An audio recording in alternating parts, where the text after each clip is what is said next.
అందరికీ వందనాలండి. ఈరోజు మీ మధ్యకు వచ్చే అవకాశం లేదు నాకు, కానీ తప్పనిసరి పరిస్థితిలో వచ్చాను.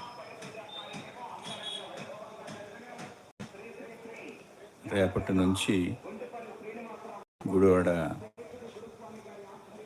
మందిరం యొక్క సభలు ఉన్నాయి, కూడికలు ఉన్నాయి.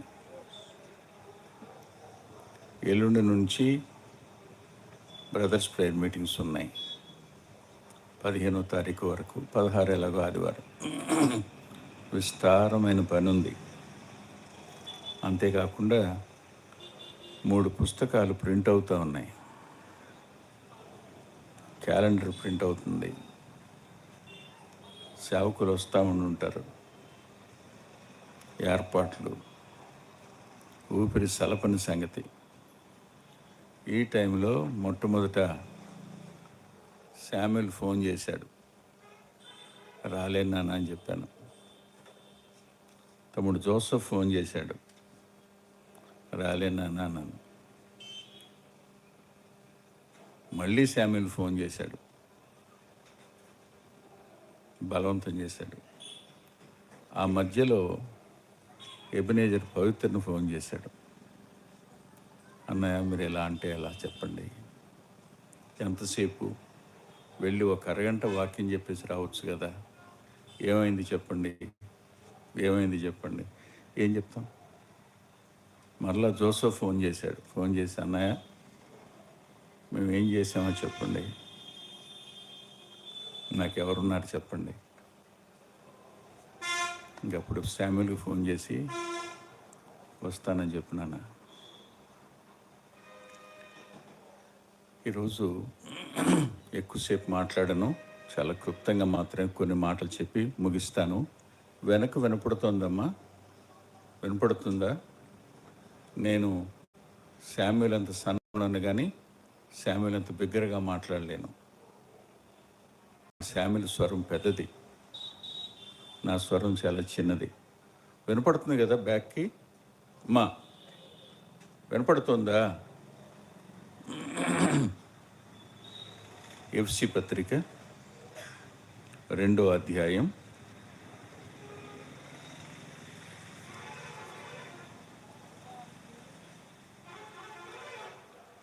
4-5 వచనాలను మనం అందరం కలిసి చదువుకుందాం. 4-5 వచనాలు మనం అందరం కలిసి చదువుకుందాం. ఎఫ్సి పత్రిక 2వ అధ్యాయం 4-5 వచనాలు. అయినను దేవుడు కరుణా సంపన్నుడై ఉండి, మనము మన అపరాధముల చేత చచ్చిన వారమై ఉన్నప్పుడు సహితము మన ఎడల చూపిన తన మహాప్రేమ చేత మనలను క్రీస్తుతో కూడా బ్రతికించెను. కృపచేత మీరు రక్షింపబడి ఉన్నారు. ప్రార్థన చేసుకుందాం. మా ప్రియుడు అయిన తండ్రి, సర్వాధికారి, సమస్త కృపలకు దాతవైన మా దేవా, మరోసారి మీ ప్రియకుమారుడు మా రక్షకుడు అయిన యేసుక్రీస్తు ప్రభువారి పరిశుద్ధ నామంలో దయగలిగిన మీ పాదాల సమీపానికి నర్సరావుపేటలో క్రీస్తు రక్త సంబంధాలతో కలిసి ఉండే అవకాశాన్ని ఇచ్చారు. సాయపడండి. నిర్మాణ విషయంలో కృప చూపించారు. ఈ దినాన్న ఈ డెడికేషన్ సమయంలో మమ్మల్ని మేము దేని కొరకు ప్రతిష్ఠించాలో చెప్పడానికి ముందుగా తమ్ముడిని మీరు నిలబెట్టి వాడుకున్నారు. చెల్లిస్తున్నాను. మీ పరిశుద్ధతలోనూ, మీ ప్రేమ, మీ సంతోషంలోనూ, మీ శ్రమలోనూ మేము నిలిచి ఉండాలన్న మాట కొరకే కృతజ్ఞత చెల్లిస్తున్నాను. తిరిగి నీ దాసుడు కూడా చెప్పడానికి సాయపడమని యేసుక్రీస్తు ప్రభువారి పేరిట ప్రార్థిస్తున్నాం తండ్రి. ఆమేన్.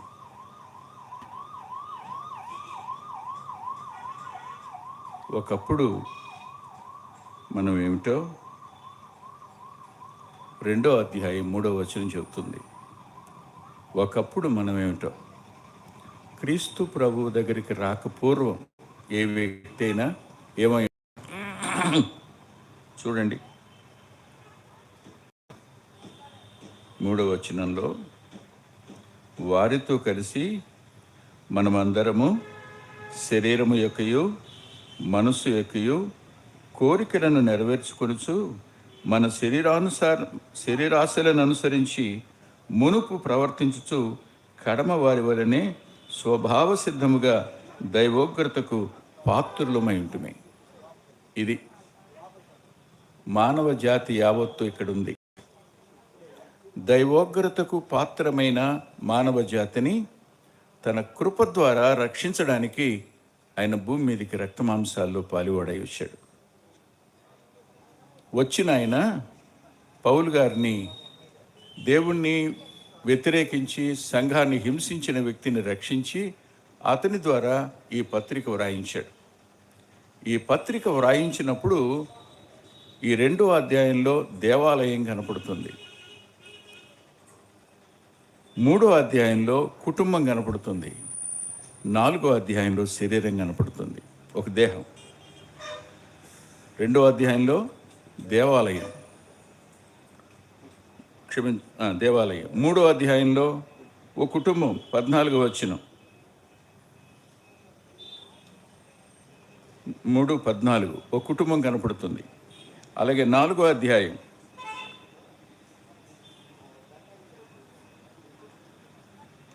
13 వచనం, ఒక దేవాలయం, ఒక కుటుంబం, ఒక చెప్పండి, ఒక శరీరం. ఆయన శిరస్సు, మనం శరీరం. సంఘం అంటే ఎవరు? రక్షించబడిన సమూహం. క్రీస్తు యేసు నందు నిలిచి ఉండవలసిన వారు. బానుంది. నేను మరి 4 మాటలు మీతో చెప్పదలుచుకున్నాను. క్రీస్తు యేసుతో మనం ఏమై ఉన్నామో, క్రీస్తు యేసులో మనం ఏమై ఉన్నాం. సంఘంలో ఉండవలసిన అత్యున్నతమైనది ఏమిటంటే ఐక్యత. పరిశుద్ధతను గురించి మీరు విన్నారు, ప్రేమను గురించి మీరు విన్నారు, సంతోషాన్ని గురించి మీరు విన్నారు, శ్రమను గురించి కూడా మీరు విన్నారు. కానీ ఐక్యతను గురించి నేర్చుకోవాలి మనం. ఒకప్పుడు లోకంలో ఉన్నప్పుడు చెప్పండి, తాగేటప్పుడు ఎంత ఐక్యతగా ఉంటారు? డబ్బులు లేవా, నేను ఇప్పిస్తాను రా కదా, లేవా, రా పర్లేదురా, నేనున్నానుగా. లోకంలో పాడైపోయినప్పుడు ఉన్న ఐక్యత క్రీస్తు యేసునందుకు ఎందుకు లోపించిందో చెప్పండి మీరు. ఒకే ఆలయం కదా, ఒకే కుటుంబం కదా, ఒకే దేహం కదా, ఒకే దేవుడు కదా, ఒకే తండ్రి కదా, ఒకే శిరస్సు కదా. ఈ ఐక్యత ఎందుకు లోపించింది ప్రశ్న. చాలా దుఃఖం ఉంది. ఒకప్పటి లోకంలో మన ఇష్టానుసారమైన జీవితం జీవిస్తూ దైవోగ్రతకు పాత్రమైనప్పుడు we are all feel that we are all one, మనం అందరం ఒకటి అనే భావనలో ఉన్నాం. కానీ క్రీస్తు యేసులోకి వచ్చిన తర్వాత ఏమొచ్చింది? తేడా వచ్చింది. అందుకని ఈ పత్రిక రాయవలసి వచ్చింది. లేకపోతే 4వ అధ్యాయం 1వ వచనం రాయవలసిన అవసరం ఆయనకి లేదు. 4వ అధ్యాయం 1వ వచనం ఏం రాశాడు ఆయన? కాబట్టి మీరు సమాధానమును బంధము చేత ఆత్మ కలిగించు ఐక్యతను కాపాడుకొనుట యందు శ్రద్ధ కలిగిన వారై. ఏముండాలి?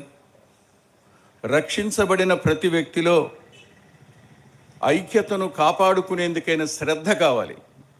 అది సమాధానమను బంధం చేత. ఎందుకు ఈ మాటలు చెప్తున్నాడు? ఏదో తేడా ఉంది కదూ. వ్రాస్తున్న వ్యక్తిలో కాదు, సంఘంలో. ఈ వ్రాస్తున్న వ్యక్తిలో ఉన్న దుఃఖం కాదు, పరిశుద్ధాత్మ దేవునిలో ఉన్న దుఃఖం. దుఃఖపడుతూ రాసిన లేఖ ఇది.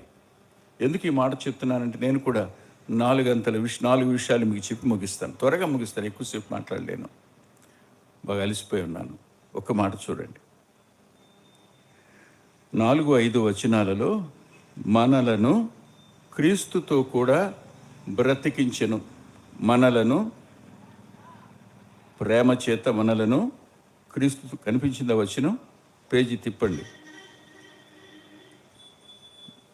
2వ పేజీ నుంచి, అంటే 174వ పేజీ దగ్గర రండి. 174వ పేజీలో పై భాగంలోనే ఉంటుంది, ప్రేమ చేత మనలను క్రీస్తుతో కూడా బ్రతికించెను. అంటే ఒకప్పుడు మనం ఎవరం? 2:2లో చెప్పాడుగా, అపరాధాల చేత పాపాల చేత చచ్చిన వాళ్ళం. మరి ఇప్పుడు ఎవరం మనం? ఆయన జీవంలో మనం ఒకటి. We are all one in his life.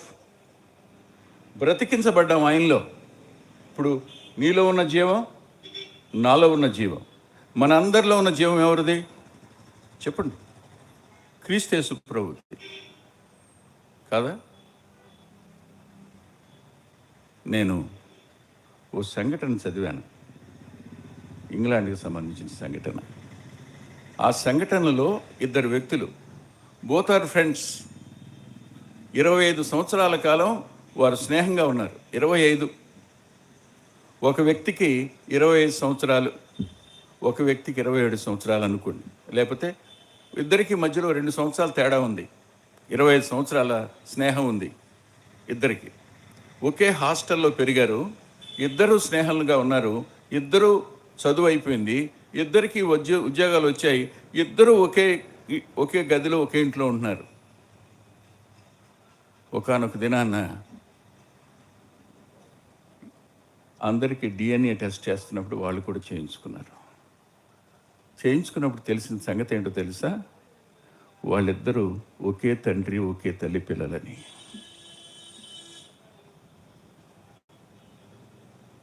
ఇరవై 25 సంవత్సరాలు కలిసి ఉన్నారు, కానీ they never knew that they are both are brothers.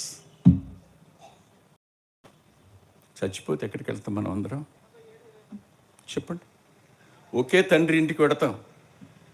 మనం అందరం ఎవరో? ఒక తండ్రి పిల్లలం. అదే కదా 3వ అధ్యాయం చెప్పేది. మనం ఆయన జీవం చేత బ్రతికించబడ్డాం. అంటే this is called the past unity. గతంలో మనం ఎవరో? చచ్చిన వాళ్ళం, కానీ అదే గతంలో ఆయన కృప చేత బ్రతికించబడ్డాం. ఆయన జీవంలో మనం ఒకటి. నీలో ప్రవహిస్తున్న జీవం, నాలో ప్రవహిస్తున్న జీవం ఒకటే. నీలో ప్రవహిస్తున్న రక్తం, నాలో ప్రవహిస్తున్న రక్తం ఒకటే. క్రీస్తు ప్రభు రక్తం మనలో ప్రవహించింది. ఈ కారణం చేత మనం బ్రతికాం. కానీ ఆ ఇంటి పేరటోళ్ళకి మాకు అసలు పడదండి కదా, అంతేనా? ఆ ఇంటి పేరటోళ్ళకి, మా ఇంటి పేరటోళ్ళకి పడదండి. ఇది ఎక్కడిది? మాట్లాడండి బ్రదరు. ఆ ప్రాంతం వాళ్ళ, అమ్మో, వాళ్ళతో మనం చాలా జాగ్రత్తగా ఉండాలి. ఎక్కడిది? ఏమొచ్చింది మళ్ళీ తిరిగి? ఏది విడిచిపెట్టామో, దేనికి మనం వదిలేసుకున్నామో, దేనికి మనం చచ్చామనుకున్నామో, తిరిగి వాటిని మళ్ళీ మనం తెచ్చిపెట్టుకుంటున్నాం. మరి ఇప్పుడు చెప్పండి, లేచి ఆయనతో పాటు జీవిస్తున్న అనుభవం మనకుందా? మనం బ్రతికించబడ్డాం. We are all alive in Christ. మనం క్రీస్తు యేసులో బ్రతికించబడిన వాళ్ళం. ఒకటి, ఇది గత ఐక్యత. ఇప్పుడు రక్షించబడినప్పుడు, మీరు రక్షించబడి ఎన్ని సంవత్సరాలు అయింది?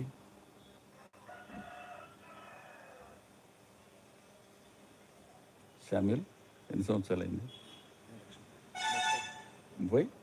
33. నువ్వు శామ్యూల్? 35.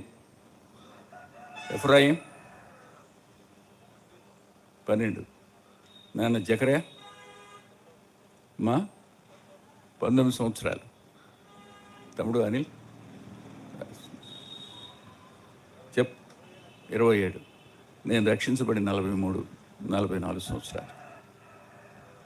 అని ఆ రోజు నాలో జీవం, నీలో జీవం, నీలో జీవం, నీలో జీవం.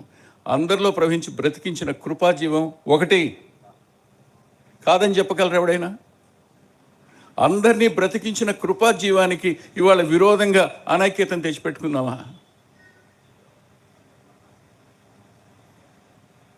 చూడండి, God unites but Satan divides. God unites but Satan divides. దేవుడు ఐక్యపరుస్తాడు, అపవాది వేరు చేస్తాడు. సంఘం లోపల ఇవాళ ఎన్ని వర్గాలు, ఒక స్థానిక సహవాసం లోపల ఎన్ని తేడాలు. ఏం మర్చిపోయాం? మన అందరిలో ఉన్న జీవం ఒకటి అనే సత్యాన్ని మర్చిపోయాం కాదా? ఇది గతంలో మన ఐక్యత. క్రీస్తు యేసు జీవంలో మనం ఒకటి. నెంబర్ 1. నెంబర్ 2 చూడండి, 6వ వచనంలో 7 చదువుకుందాం. క్రీస్తు యేసునందు మనలను ఆయనతో కూడా లేపి. వినండి, ఇప్పుడు బ్రతికించబడ్డం కాదు, లేపబడ్డాం. ఆయన బేతనియాకు వచ్చారు. వచ్చి లాజరు సమాధి వెలుపల నిలబడ్డారు.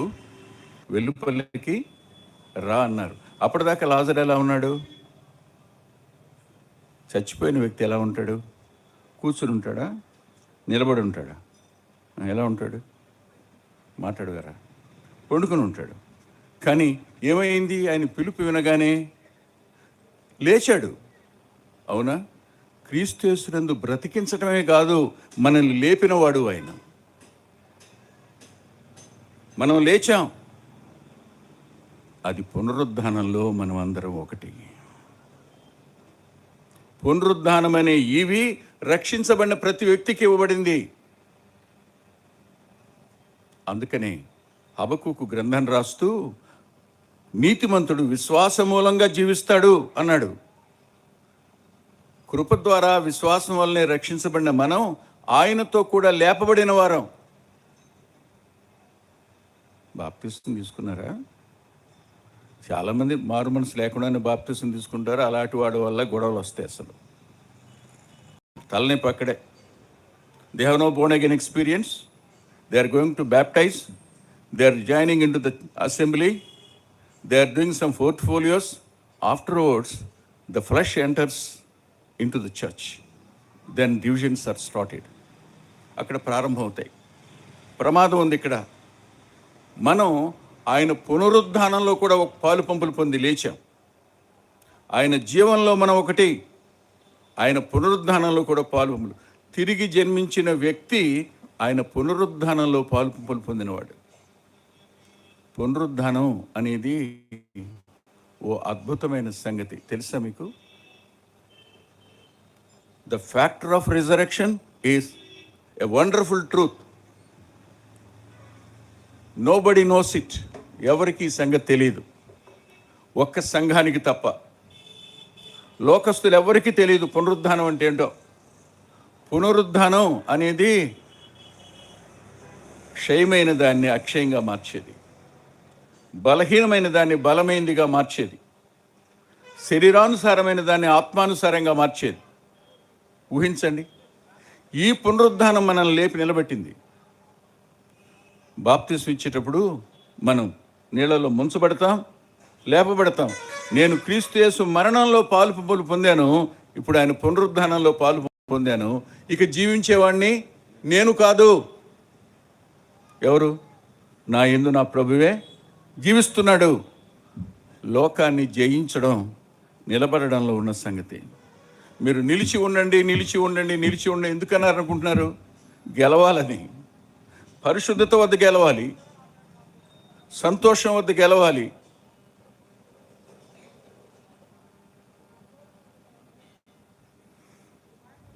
ఎక్కడ గెలిచాం చెప్పండి? ఎక్కడ గెలిచాం?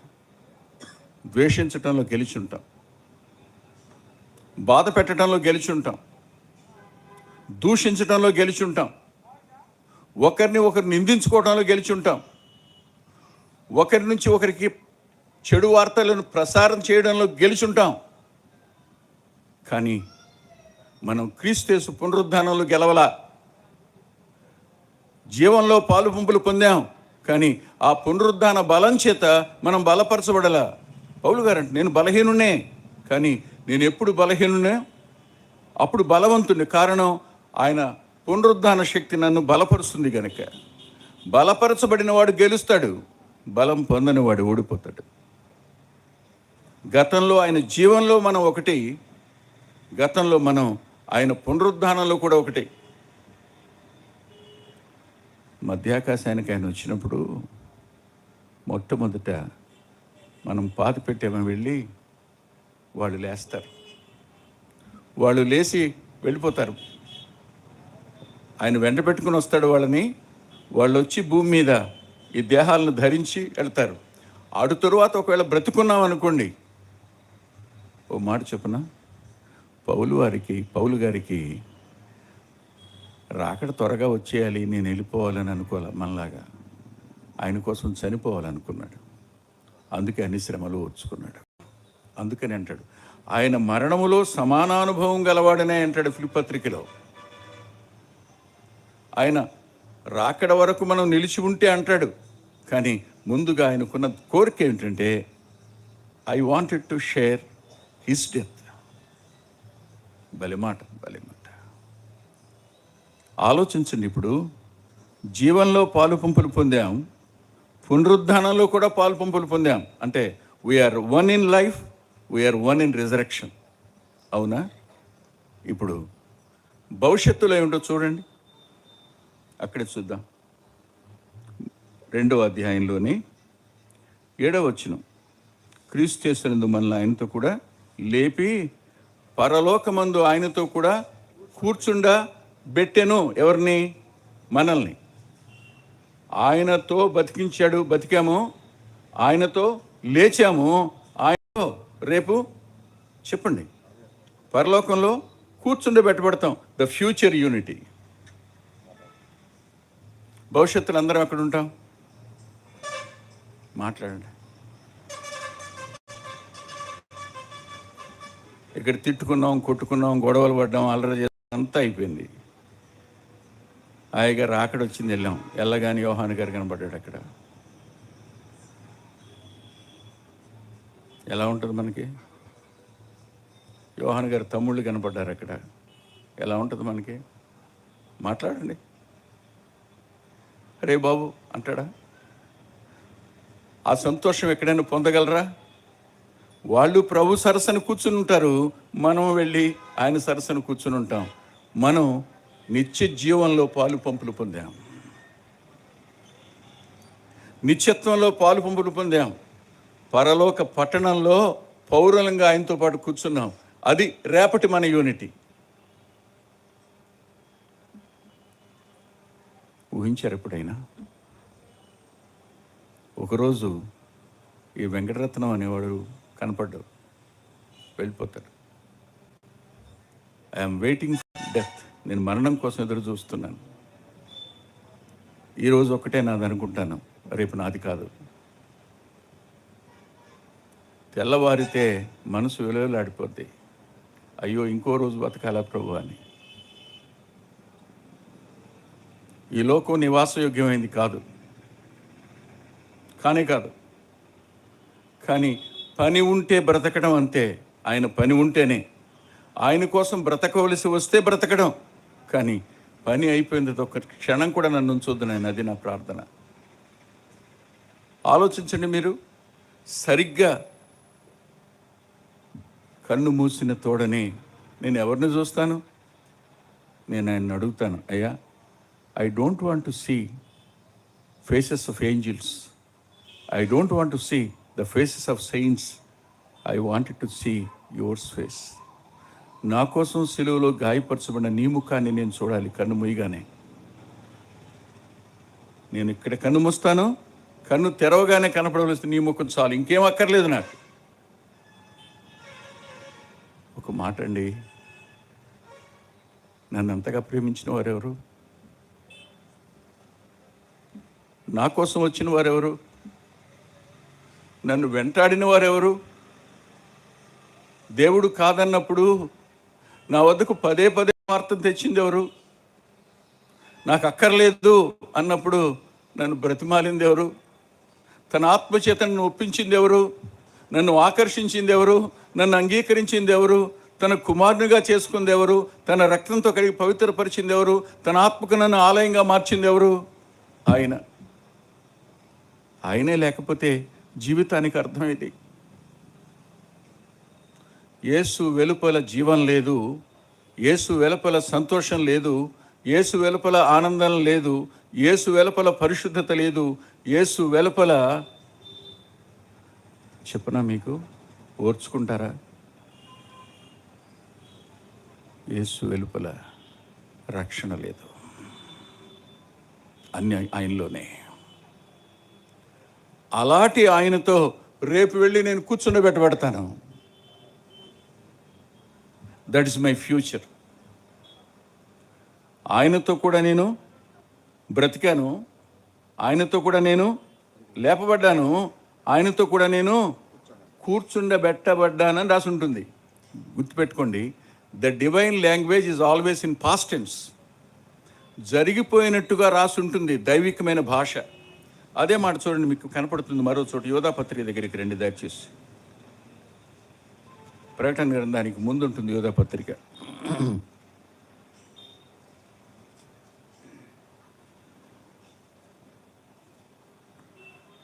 14-15 వచనాలు.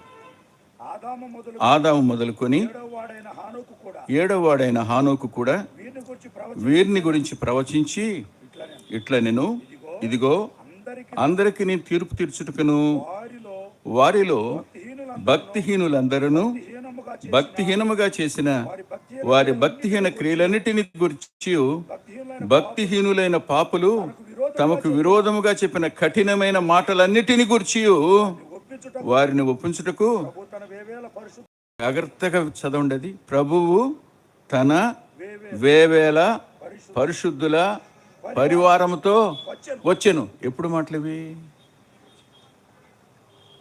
7వ వాడైన హనోకు ఆ రోజు చెప్పాడు. ఆయన వచ్చాడా? వస్తాడు. Divine language is always in past tense. జరిగిపోయినట్టుగానే ఉంది. ఎందుకంటే ఆయనకి నిన్న నేడు ఒకే రీతిగా ఉంది.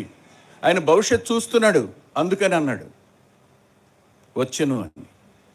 అలాగే కూర్చుండబెట్టబడ్డాను అన్న పదం రేపటి నా స్థితి.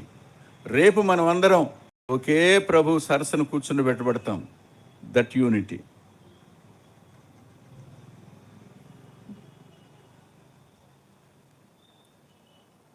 క్లాసులో ఒక కుర్రాడిని వెనకాల కూర్చోమనేవాళ్ళు అనుకోండి.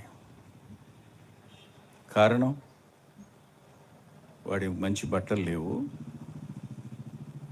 ఆర్థిక పరిస్థితి సరిగా లేదు, ఉతకడం కూడా సబ్బు కొనుక్కుని ఉతుక్కునే పరిస్థితి లేదు. వాడు క్లాసులోకి వస్తుంటేనే ఏమొస్తుంది? అందుకని బ్యాక్ బెంచ్లో కూర్చోరా నువ్వు, కూర్చున్నాడు.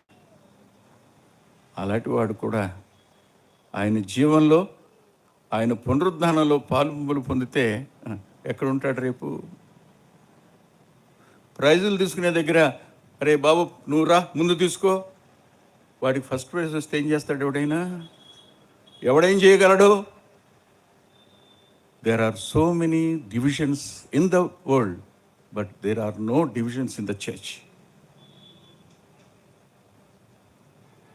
సార్వత్రిక సంఘంలో వ్యత్యాసాలు లేవు.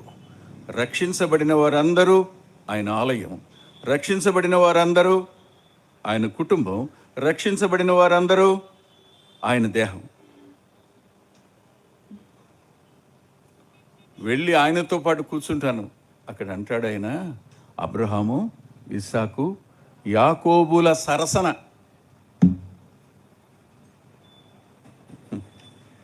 ఎంత ఆనందంగా ఉండదు కదా?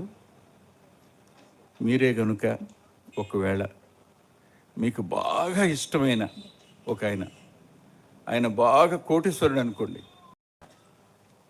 ప్రపంచంలోని అత్యంత ఐశ్వర్యవంతుడు అనుకోండి, ఒకానొక చోట ఫంక్షన్లో నేను ఆయన ప్రక్కన కూర్చోబెడితే నువ్వు ఎలా ఉంటావు? పదం వాడవచ్చో లేదో నాకు తెలియదు, అమ్మా ఈ పదం వాడవచ్చో నాకు తెలియదు, ఎలా ఉంటారు మీరు? సంతోషిస్తారా, బాధపడతారా? నేను ఎవరితో కూర్చున్నా పక్కన ఫోటో తీయవా? ఎందుకని? గుర్తు కోసం కాదు. పల్లెటూరి పరిభాషలో మురిసిపోతాం. పిల్లని ఎత్తుకొని ముద్దాడుతుంటే మురిసిపోతున్నావమ్మా నువ్వు, పిల్లని భలే అంటే పిల్లని చూసి భలే మురిసిపోతున్నావు, భలే ముద్దులు పెట్టుకున్నావు అంటాం కదా. కానీ పరిశుద్ధుడు బుద్ధి జ్ఞానముల సర్వసంపదలు ఆయన ఎందుకు గుప్తమై ఉన్నాయి. జీవాధిపతి అయినా ఆయనకి మించిన ప్రేమ గలవాడు ఎవరూ లేరు. ఆయన నా స్థానంలో మరణించాడు, నీ స్థానంలో మరణించాడు. నువ్వు పొందవలసిన, నేను పొందవలసిన శిక్షను ఆయన పొందాడు. మన నిమిత్తం తన ప్రాణాన్ని ధారపోశాడు. ఆయనకి మరణం ఎక్కడిది? కానీ మరణాన్ని ఆయన స్వీకరించాడు. మరణం ముళ్ళును విరిచాడు. నీ జీవితంలో మరణం ఏమీ చేయలేకుండా చేయడానికి మరణపు ముళ్ళును విరిచి, సమాధిని గెలిచి, పాతాళాన్ని గెలిచి, అపవాదిని గెలిచి తిరిగి లేచాడు. అందులో నీకు నాకు పాలు పంపులు ఇచ్చాడు. ఈ కారణం చేత మనం ఆయన సింహాసనంలో కూర్చుండబోతున్నాం రేపటి దినాన్ని వెళ్ళి ఆయన సరసన. అది భవిష్యత్ ఐక్యత. మరి ప్రస్తుత ఐక్యత సంగతి ఏంటి? ఇక్కడే వచ్చింది తిప్పలన్నీ. గతంలో జీవంలో పాలు పంపులు పొందాం, పాస్ట్ యూనిటీ ఈజ్ దేర్. ఆయనతో లేపబడ్డాం, పునరుద్ధానం రిజరెక్షన్ యూనిటీ ఈజ్ దేర్. రేపు వెళ్ళి కూర్చుంటాం, future unity is there. But what about the present unity? నేటి ఐక్యత సంగతి ఏమిటి? మాట్లాడరే. 22వ వచనం చదవండి. ఇప్పుడు 21, 22 వచనాలు. ప్రతి కట్టడము ఆయనలో చక్కగా అమర్చబడి ప్రభువునందు పరిశుద్ధమైన దేవాలయమగుటకు వృద్ధి పొందుతున్నది. ఆయనలో మీరు కూడా ఆత్మ మూలముగా దేవునికి నివాస స్థలముగా ఉంటకు కట్టబడుచు ఉన్నారు. ఒకే ఇల్లు, ఒకే నివాస స్థలం. This is the present unity. కట్టబడుతున్న దేవుని నిర్మాణం మనం, దేవుని ఆలయం మనం. మీరు ఇల్లు కట్టించుంటారుగా, అదేంటో తెలియదు కానీ ఇల్లు కట్టేటప్పుడు ఇంత జ్ఞానం వస్తుంది. ఇల్లు కట్టేటప్పుడు జ్ఞానం కాదు, నాలెడ్జ్, పరిజ్ఞానం చాలా వస్తుంది. ఇటుకలు ఎక్కడ కొనాలో మోసపోయిన తర్వాత అర్థమవుద్ది. చిప్స్ ఎక్కడ కొనాలో మోసపోయిన తర్వాత అర్థమవుద్ది. ఐరన్ కొని అరే రే ఫలానా చోట అంతకంటే మంచి బెటర్ కంపెనీ ఉంది, అది ఇంకా తక్కువకి వస్తుంది మనకి అన్నప్పుడు అర్థమవుద్ది. అరే రే రే రే రే ఈ ఎలక్ట్రీషియన్ పెట్టుకున్నారంటయ్యా బాబు మీరు అంటారు. అప్పుడు అర్థమవుద్ది. ఈ నాలెడ్జ్ మళ్ళీ రెండో ఇంటికి పనికిరాదు. మళ్ళీ రెండో ఇల్లు ఎక్కడెక్కడ ఒక ఇంటికే నాన్న తిప్పలు బట్టి కట్టుకుంటాం, రెండో ఇంటికి ఉపయోగపడదు కదా. కానీ సర్వజ్ఞాని అయిన వాడు మనల్ని తన ఇల్లుగా, తన ఆలయంగా నిర్మాణం చేస్తున్నాడు ఆయన. మీరు ఎప్పుడైనా టాపీ వారు గోడ కట్టడం చూసారా? మీరు ఏం చేస్తారు? వీళ్ళు రాయి తీసుకుని చెప్పండి పెడతారు, పెట్టుకుంటూ వస్తారు. రాయికి రాయికి మధ్యలో ఇంత గ్యాప్ ఉంటుంది. ఇప్పుడు ఈ రాయిని ఏం చేయాలి? చెక్కాలా? పగలగొట్టాలా? ఎందుకు? For the sake of unity. నొప్పి లేదు, ఉండకుండా ఉండదు బాబు. బాధ కలగకుండా ఉండదు, అవమానం రాకుండా ఉండదు, విమర్శలు రాకుండా ఉండవు. కానీ గుర్తుపెట్టుకో, నీవు ఆయన చేత ఇంటిగా, ఒకే ఇంటిగా ఉండడానికి నిర్మాణం జరుగుతుంది ఇక్కడ. We are all rebellious people. మనం అందరం తిరుగుబాటుదారులం. బ్రదర్, ఎవరినైనా ఏమైనా నన్నంటే మాత్రం ఊరుకోను, అంతేగా. నన్ను అనేవాళ్ళ మీరు అంటాం. అదే జీవం కాదా? అదే పునరుద్ధానం కాదా? అదే రేపటి పరిస్థితి కాదా? నేడు ఒకే ఇల్లు కాదా మనం కట్టబడుతుంది, ఒకే ఇంటిగా? ఆయన ఇష్టం. 4 ముక్కలే చేస్తాడో ఇటుకని? చెప్పండి. కార్నర్లోనే పెడతాడో, మధ్యలోనే పెడతాడో, అడుగునే పెడతాడో, పైనే పెడతాడు? ఎవరిష్టం? ఆయన ఇష్టం. బెబ్బే కుదరదండి. నాకు ఈ స్థానం కావాలి, నాకు ఆ స్థానం కావాలి, నేను ఇక్కడే ఉంటా. కొంతమంది సిస్టర్స్ని చూస్తాను, ఆ స్తంభం ఫ్యాన్ వదిలిపెట్టరు, ఇంకెవరిని కూర్చొనివ్వరు. ఇది మాది, నువ్వు వచ్చి ఎందుకు కూర్చొని ముందు జరగడు చూస్తుంటా. అంటే ఏం కోరుకుంటున్నారు? అరే రే కూడుకునే స్థలంలో కూడా కొట్లాట కాదు బాబు, ప్రాధాన్యత. కొట్లాట అంటే కొడతారు మనల్నాడు. సిస్టర్స్ని తక్కువగా అంచనా బాబు, ఎంత బ్రదర్న అసెంబ్లీ అయితే మాత్రం.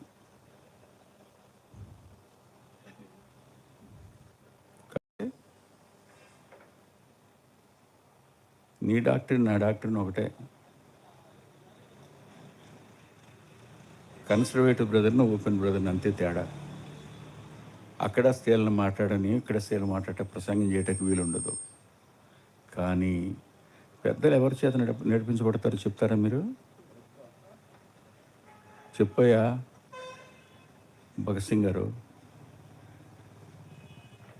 పెద్దలు ఎవరి చేత నడిపించబడతారు? ఆత్మ చేత నడిపించబడతారా, ఆడవాళ్ళ చేత నడిపించబడతారా? ఏమంటే నీకు ఇవ్వాల్సిన ప్రాధాన్యత ఇస్తున్నారా? అసలు సమాజంలో అసలు మీకు గుర్తింపు ఉందా కాదా? నేను ఈ మాటలు అంటున్నందుకు కోపం తెచ్చుకోకండి. దేవుని యందు భయం కలిగి ఉండండి. అన్ని విషయాల్లో మనం ఆయనకి సహకరించాలి. అది పరిశుద్ధత అంటే, separating ourselves for the sake of holiness. పరిశుద్ధత కొరకే మనం ప్రత్యేకించుకోవడం, అది సపరేషన్. అది లేకపోతే ప్రయోజనం ఏంటి? తగ్గించుకుని క్షమాపణ అడగడం చిన్న సంగతి అనుకున్నారా మీరు? అనుకున్నారా? ఒక మాట చెప్పనా, ఎవరు తగ్గించుకుని ముందు అడిగేసి క్షమాపణ కోరతారో వారు గెలిచిన వాళ్ళు. తల ఎత్తుకుని నిలబడినోడు గెలిచినోడు కాదు, ఓడిపోయినోడే. దేవుడు నరకడానికి అప్పగించుకున్నవాడు, దేవుడు చెక్కడానికి అప్పగించుకున్నవాడు, తానుంచిన స్థానంలో మౌనంగా ఉండడానికి ఇష్టపడినవాడు గెలుపొందినవాడు. Is the victor. విజయుడు అతను. ఇవాళ మనం కట్టబడుతున్నాం. మరి కట్టబడే మనం ఆయనకి సహకరించకపోతే, అందరితో సహకరించకపోతే, అందరినీ కలుపుకోకపోతే, ఎలివేషన్ నేనే ముందంటే, గోడతో నాకు సంబంధం లేదంటే, పిల్ల పని అంటే, స్లాబ్తో నాకేం అంటే, పునాది ఏమంటుంది, మీతో నాకేం పని అంటే కాదా తమ్ముడు జక్రయ్య? జాగ్రత్త. ప్రస్తుతం మన ఐక్యతను కాపాడుకోకపోవడం వల్ల లోకానికి మనం చులకనయ్యాం. అనేకులు ప్రభు దగ్గరికి రాకపోవడానికి మనమే కారణం, మన సహవాసాలే కారణం, మనం చూపిస్తున్న తేడాలే కారణం.